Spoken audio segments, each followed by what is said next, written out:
Hello बच्चों, कैसे हैं आप। पिछली बार हमने आपकी पाठ्य पुस्तक का पाठ 9 पढ़ा था, जिसका नाम था परिसर के वृक्ष।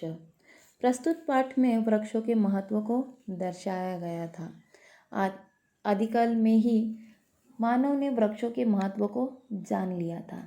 भारत की संस्कृति और परंपराओं में वृक्षों का अपना ही स्थान है। ग्रंथों में भी वृक्षों को पूजनीय स्थान दिया गया है।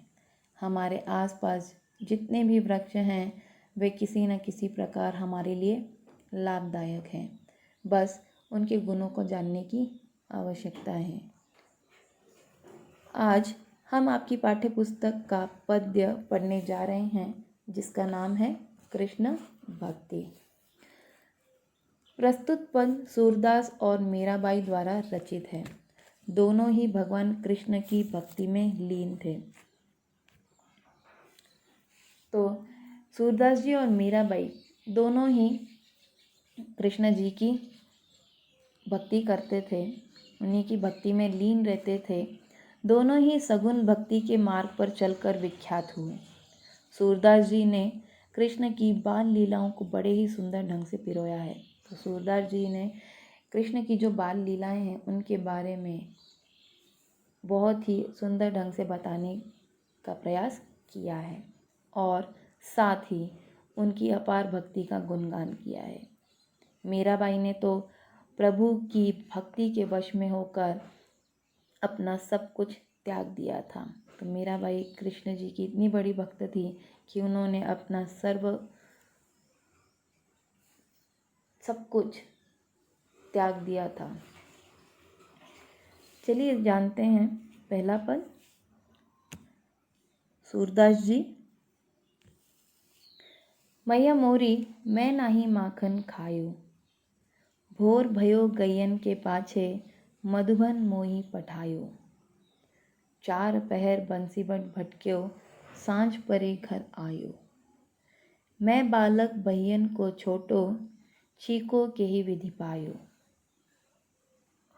ग्वाल बाल सब बैर परे हैं, बरबस मुख लपटायो। तू जननी मन की अति भोरी, इनके कहे पति आयो। जिय तेरे कुछ भेद उपजी है, जानी परायो जायो।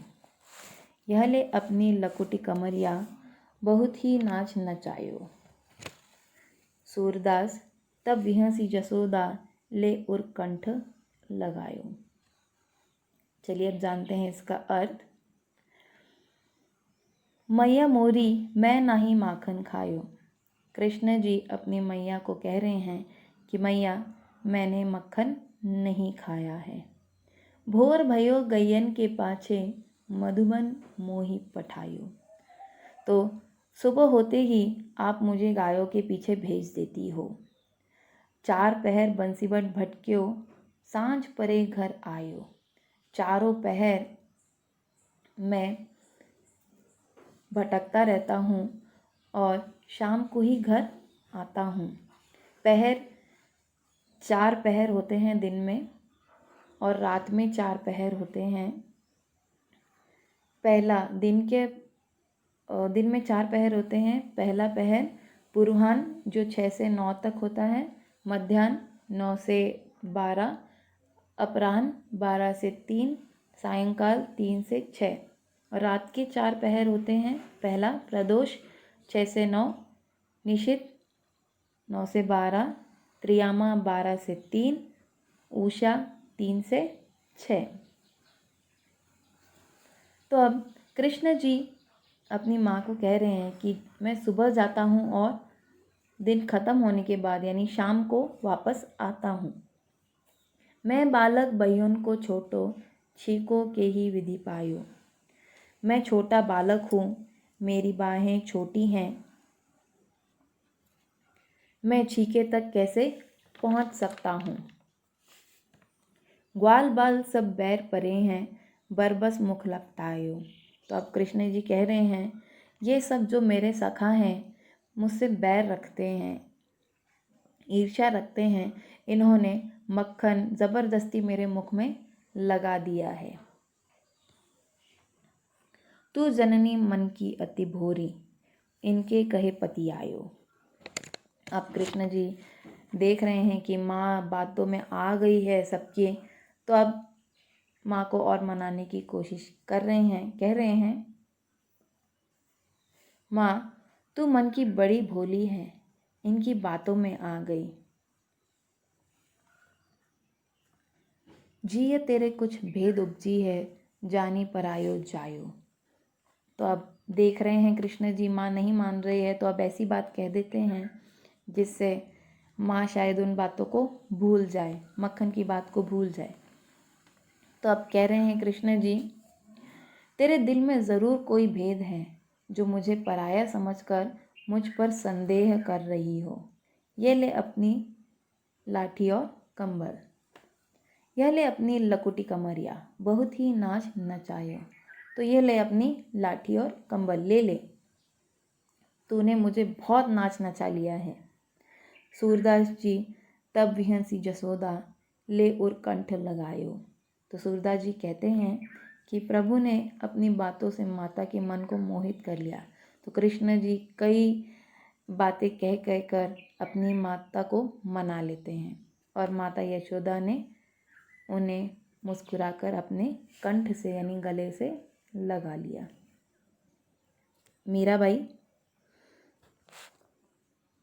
मीराबाई के पद, माने चाकर राखो जी, गिरिधर नागर चाकर राखो जी। चाकर रहसु बाग लगासु, नित उठ दर्शन पासु। वृंदावन की कुंज गलिन में गोविंद लीला गासु। चाकरिया में दर्शन पाऊँ, सुमिरन पाऊँ खर्ची। भाव भक्ति जागिरी पाऊँ, तीनों बाता सरसी। मोर मुकुट पीतांबर सोहे, गल बैजंती माला। वृंदावन में धेनु चरावे, मोहन मुरली वाला। प्रस्तुत पंक्तियों में मीराबाई की कृष्ण भक्ति का उदाहरण मिलता है।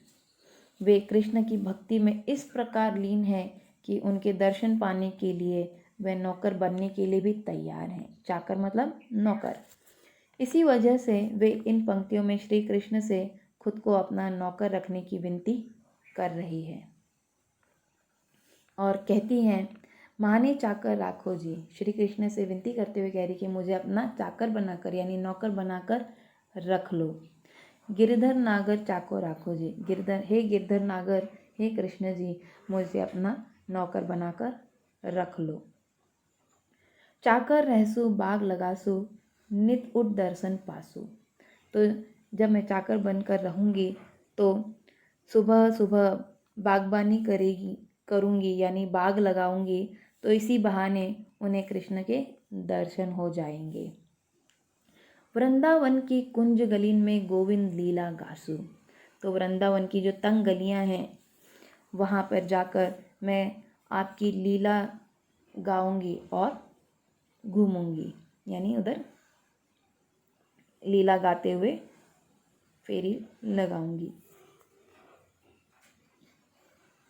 चाकरिया में दर्शन पाऊँ, सुमरिन पाऊँ खर्ची। तो आप कह रही हैं कि चाकरिया में अगर मैं आपकी चाकर बनकर रहूंगी तो आपके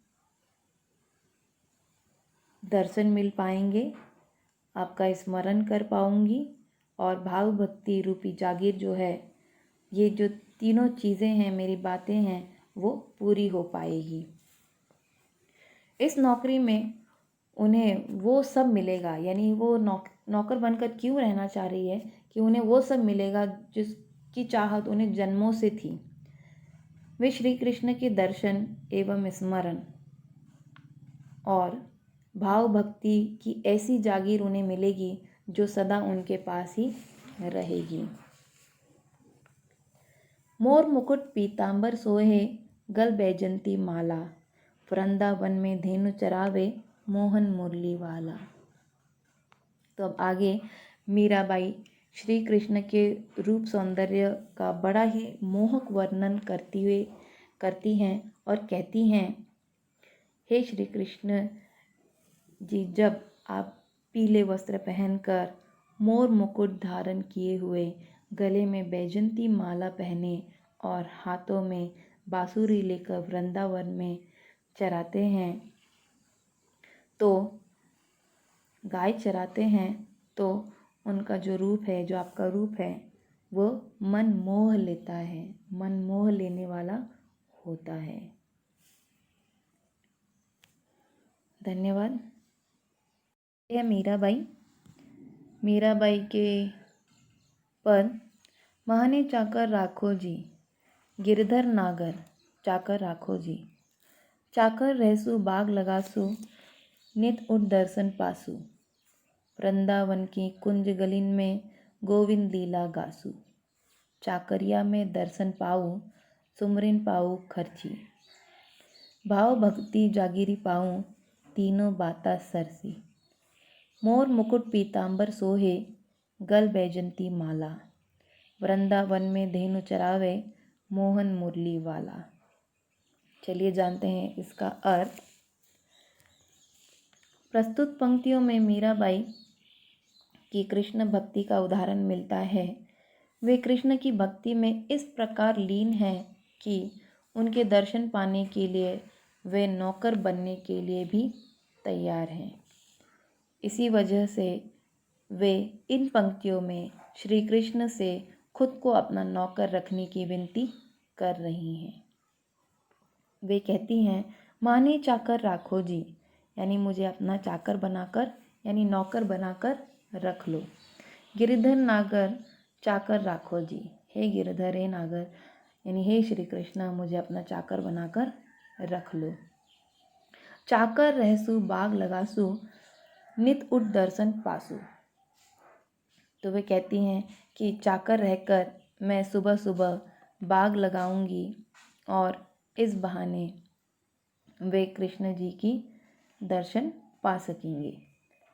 वृंदावन की कुंज गलीन में गोविंद लीला गासु। वृंदावन की कुंज गली जो है वहाँ पे वो श्री कृष्ण की लीला गाते हुए फिरेंगी। चाकरिया में दर्शन पाऊँ, सुमरिन पाऊँ खर्ची। तो वे कहती हैं चाकर बनकर उनकी एक चाहत जो है, कई जन्मों से उनकी जो चाहत है वो पूरी हो जाएगी। उन्हें श्री कृष्ण के दर्शन एवं स्मरण करने मिलेगा। चाकरिया में दर्शन पाऊँ, सुमरिन पाऊँ खर्ची। भाव भक्ति जागिरी पाऊँ, तीनों बाता सरसी। और उन्हें भाव एवं भक्ति की ऐसी जागीर मिलेगी जो सदा उनके पास ही रह जाएगी। तो मीराबाई इसीलिए श्री कृष्ण की चाकरी करना चाहती हैं कि उनकी 3 बातें जो हैं वो पूरी हो जाएंगी। एक तो वो हर रोज़ श्री कृष्ण के दर्शन पा सकेंगी, उनका स्मरण कर सकेंगी और जो उनकी भाव भक्ति है वो जो जागीर उन्हें मिलेगी, ऐसी जागीर मिलेगी जो कभी ख़त्म नहीं होगी, हमेशा उनके पास रहेगी। इसीलिए मीराबाई श्री कृष्ण की चाकरी करना चाहती है। मोर मुकुट पीतांबर सोहे, गल बैजंती माला। वृंदावन में धेनु चरावे, मोहन मुरली वाला। तो आगे मीराबाई ने श्री कृष्ण के रूप सौंदर्य का बड़ा ही मोहक वर्णन किया है। मीराबाई कहती हैं कि श्री कृष्ण जब पीले वस्त्र पहनकर मोर मुकुट धारण किए हुए, गले में बैजंती माला पहने और हाथों में मुरली लेकर वृंदावन में चराते हैं गायों को, तो उनका रूप सभी का मन मोह लेता है। धन्यवाद।